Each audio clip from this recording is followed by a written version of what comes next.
Hello students. बच्चों, हमने last video में देखा था कि कैसे हम यूक्लिड डिवीजन लेमा का यूज करके फाइंड आउट कर रहे थे एचसीएफ बिटवीन टू नंबर्स।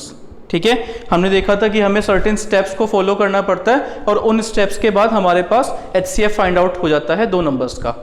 आज हम देखेंगे कि यूक्लिड डिवीजन लेमा का यूज करके हम और भी कुछ नंबर्स की एप्लीकेशंस हैं उनको फाइंड आउट कर सकते हैं। ठीक है, तो आज का टॉपिक है Euclid division lemma has several other applications also. इसकी कोई और भी एप्लीकेशंस है रिलेटेड टू नंबर्स। उसमें फर्स्ट हमारे पास क्या है कि अगर जैसे आपके पास एक क्वेश्चन आ जाता है, show that every positive even integer, आपको ये चीज शो करके दिखानी है कि जितने भी पॉजिटिव इवन इंटीजर्स हैं, ध्यान से सुनिए, पॉजिटिव इवन इंटीजर्स, ठीक है, दिमाग में एकदम से 2 आना चाहिए था।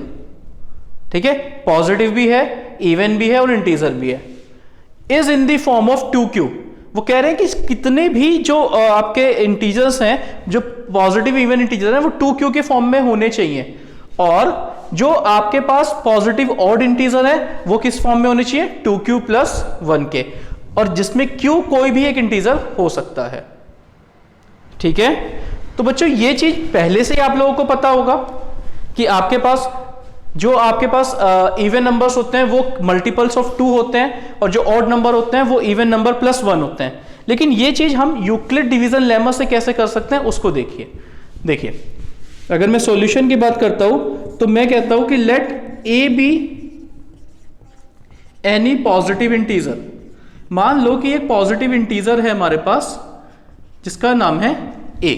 ठीक है, let A be any positive integer, और एक और आप ले लो and b is equal to 2। आपने 2 नंबर्स ले लिए बच्चों इंटीजर। ठीक है, एक तो a ले लिया और एक b ले लिया, b की वैल्यू आपने 2 ले ली। ठीक है, आप इन 2 नंबर्स पे a पे और 2 पे यूक्लिड डिवीजन लेमा लगाइए। ठीक है, अप्लाई यूक्लिड डिवीजन लेमा। तो क्या मैं लिख सकता हूं, a is equal to 2 × q + r। भाई a तो वो नंबर हो गया, b जो मैंने कहा था कि a और 2 पे लगानी है तो 2 डिवाइजर हो गया, q क्वोशिएंट हो गया, और r मेरा रिमाइंडर हो गया। ठीक है, अब बच्चों यहां पे जो r है, ठीक है, वो r क्या होगा, यहां पे r हमेशा 2 से छोटा होगा क्योंकि डिवाइजर से छोटा होता है, और 0 से या तो बड़ा होगा या इक्वल होगा। तो मैं कह सकता हूं कि जो रेंज है r की वो कितनी होगी, वो ये होगी बच्चों। ठीक है, तो आपने इसमें डिवीजन लेमा लगाया और आपने इसको लिख दिया कि जो r है भैया वो हमारा कैसा होगा, वो 0 से बड़ा होगा या इक्वल होगा और 2 से हमेशा छोटा होगा। तो r की यहां पे 2 वैल्यूज आपके पास आ रही हैं। ठीक है, r की यहां पे 2 वैल्यूज आपके पास आ सकती हैं, पॉसिबल वैल्यूज। ठीक है, so if r is equal to 0, अगर हमारे पास r की वैल्यू बच्चों 0 होती है, मैंने कहा ना कि r 0 से होगा 2 तक जाएगा, अगर r की वैल्यू 0 होती है तो what should be the a is equal to 2q। a की वैल्यू कितनी हो जाएगी, 2q। अच्छा, और उसके बाद अगर आपके पास r की वैल्यू बच्चों 1 होती है तो a की वैल्यू कितनी होगी, 2q + 1। ठीक है, तो हमें क्या करना था, हमें किसी भी पॉजिटिव इंटीजर को शो करना था 2q और 2q + 1 की फॉर्म में यूजिंग यूक्लिड डिवीजन लेमा। तो हमने वही कर दिया, हमने a एक पॉजिटिव इंटीजर मान लिया, b की वैल्यू हमने इनिशियली में 2 मान ली, और अगर हमने सॉल्व किया तो r की 2 वैल्यूज हमारे पास आ सकती हैं, एक तो हमारे पास 0 आ सकती है, एक 1 आ सकती है। ठीक है, जब आपने इसको सॉल्व किया तो आपके पास a की एक वैल्यू तो 2q आ गई अगर r 0 है, और अगर r 1 है तो a की वैल्यू 2q + 1 आ गई। सो हेंस वी कैन से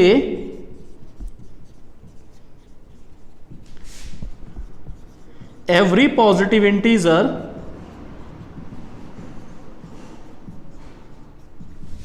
is in form of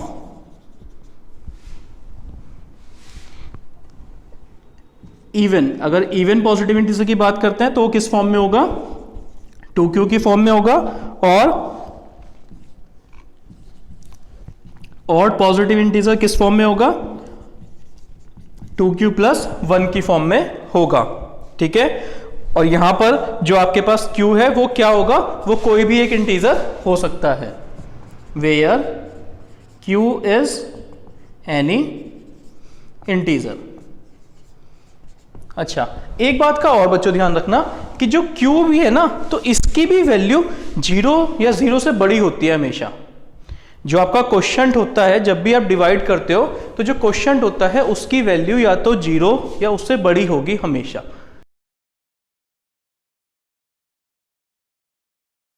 अभी हमने देखा कि कैसे यूक्लिड डिवीजन लेमा का यूज करके हमने कुछ एप्लीकेशंस देखी थी नंबर्स में। ठीक है, हमने बताया था कि एक पॉजिटिव इंटीजर अगर है, इवन इंटीजर है, तो वो 2q की फॉर्म में होगा, और अगर एक ऑड है तो 2q + 1 की फॉर्म में होगा। ठीक है बच्चों, तो इस तरह से हम और भी प्रॉब्लम्स करेंगे, देखेंगे, जो हमारे पास आप यूक्लिड डिवीजन लेमा को यूज करके कर सकते हैं। अब कुछ हम बात कर लेते हैं बच्चों एप्लीकेशंस ऑफ HCF। HCF भी क्या है, ये यूक्लिड डिवीजन लेमा से आप निकाल रहे थे।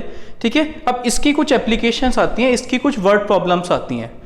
एग्जाम में आप लोग मोस्ट ऑफ द बच्चे कंफ्यूज हो जाते हैं कि हम एक स्टेटमेंट पढ़ेंगे, वर्ड प्रॉब्लम हम यहाँ पे पढ़ेंगे, और वर्ड प्रॉब्लम पढ़ के हमें ये समझ नहीं आता बच्चों को कि इसमें HCF हमें फाइंड आउट करना है या LCM। ठीक है, तो ये कॉमन सी एक ऑब्जर्वेशन बहुत जरूरी हो जाती है कि आपको क्वेश्चन में फाइंड आउट क्या करना है। ठीक है, अब उसकी कुछ ट्रिक्स हैं बच्चों। ट्रिक्स क्या है, देखो LCM की मैं आपको नेक्स्ट बताऊंगा जब हम LCM करेंगे। अभी हम बात करते हैं HCF की। HCF क्या होता है, एक हाईएस्ट कॉमन फैक्टर, मतलब एक ऐसा फैक्टर जो दोनों नंबर्स का एक फैक्टर हो और वो हाईएस्ट हो। ठीक है, तो बच्चों हाईएस्ट कॉमन फैक्टर की वैल्यू हमेशा उन दो गिवन नंबर्स से कम आती है। जैसे कि अगर मैं बात करता हूं किसी भी दो नंबर्स का, अगर आप HCF निकालोगे तो जो उसका हाईएस्ट कॉमन फैक्टर होगा वो उस नंबर से कम ही आएगा। ठीक है, कभी भी उन नंबर से ज्यादा उसकी वैल्यू नहीं आ सकती। ये बात करते हैं HCF की। तो बच्चों अगर आपके पास क्वेश्चंस में कुछ ऐसा दिया होगा, वर्ड प्रॉब्लम जब आप पढ़ रहे होंगे तो वहां पे आपको ऐसा कुछ दिखेगा कि आपको कुछ डेटा इंफॉर्मेशन गिवन होगी।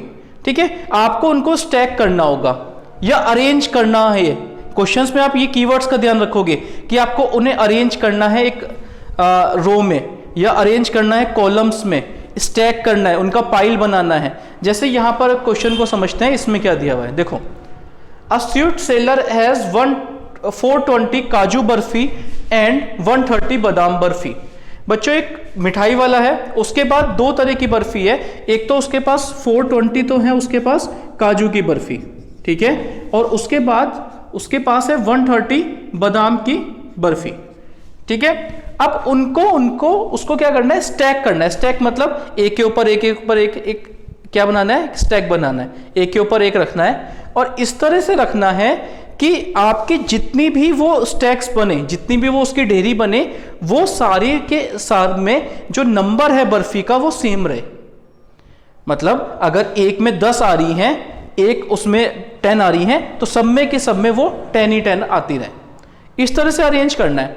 और इस तरह से भी अरेंज करना है कि जब वो अरेंज हो जाए, जब वो स्टैक बना ले, उनका जो एरिया ले, भाई आपको क्या करना है, एक ट्रे है, एक ट्रे में रखना है, तो आपको इस तरह से रखना है, एक के ऊपर एक, एक के ऊपर एक, एक कि एक तो सबका नंबर, जितनी भी ये आपके वो बनी है स्टैक्स, उनका नंबर ऑफ बर्फीज इनके ऊपर सेम लगी रहे, और उसके बाद ये कम से कम एरिया लें आपकी इस ट्रे का। दो बातें हैं। तो अगर आपको यहां देखोगे, आपको 420 और 130 को अरेंज करना है, अरेंज करना है इन स्टैक्स में, तो वो कह रहे हैं कि एक स्टैक में कितनी आएंगी, एक पाइल में कितनी बर्फीज होंगी।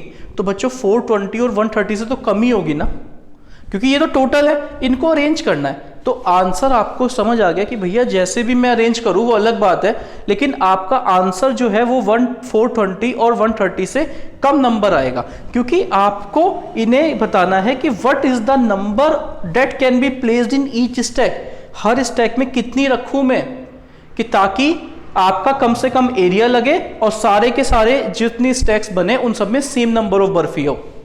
तो ऐसे क्वेश्चन को समझ के हमें आ जाना चाहिए कि भैया यहां पर हम क्या करेंगे, यहां पर हम इसको स्टैक को जो करेंगे वो क्या करेंगे, इन दो नंबर्स का HCF फाइंड आउट करेंगे। क्यों? क्योंकि HCF क्या है, वो कॉमन फैक्टर है, वो कॉमन है जो उन दोनों नंबर्स का कॉमन निकाल दे। तो हमें यहां करना तो यही है ना कि हमारे पास दो अलग अलग तरह की बर्फीज हैं, मुझे इन दोनों अलग अलग तरह की बर्फीज, ऐसा तो नहीं कि मिक्स कर दोगे, ठीक है, उनका एक कॉमन नंबर निकालना है मुझे जो इसके लिए भी कॉमन हो और जो इसके लिए भी कॉमन हो और हाईएस्ट हो, ठीक है, ताकि आपका एरिया भी कम लगे। तो ऐसे क्वेश्चंस में हम क्या करेंगे बच्चों, हम यहां पर करेंगे we will find HCF of 420 and 130, ठीक है। यूक्लिड डिवीजन लेमा से आप इसका HCF फाइंड आउट कर सकते हैं। तो ध्यान रखना कि HCF हम कब लगाएंगे, जब क्वेश्चन में हम चीजों को अरेंज कर रहे हैं।